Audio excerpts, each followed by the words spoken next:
Outside a Saskatoon courthouse, former students of the Christian Centre Academy, now called Legacy Christian Academy, announced they're seeking $25 million in compensation for abuses.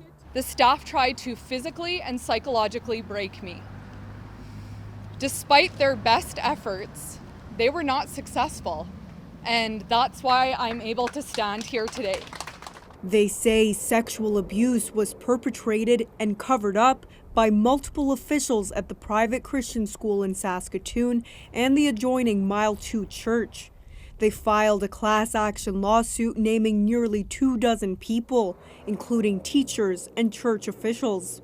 Among other things, the statement of claim alleges students were physically, sexually, psychologically, mentally, emotionally, and spiritually traumatized by their experiences. It says Mile 2 church employees, agents, and representatives engaged in sexual relationships with students and minor adherents and congregants of the church. In one case, the document alleges an adult church worker told students to go with him to the bathroom, where he would put candy on his penis and have the girl take the candy with her hands or mouth. The alleged abuses are, of course, horrific. This church and school exhibits all the hallmarks of what we often think of as a cult.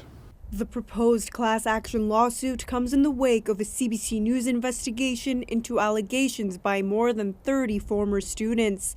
They say they were subject to exorcisms, repeated beatings with a large wooden paddle, and other abuse. We've estimated there's probably in the range of 700 students or 800 students that during that time period have gone through that school. Of course, other members of the congregation as well. We don't know how many of those students will be coming forward to indicate that alleging that they've suffered any abuse. None of the allegations made in the proposed class action lawsuit have been proven in court. A Mile 2 church official says the church has not seen the statement of claim yet. He says he trusts the legal system will ultimately hold those responsible to account for their actions. Defendants have about 1 month to file a statement of defense. Yasmin Ranea, CBC News, Saskatoon.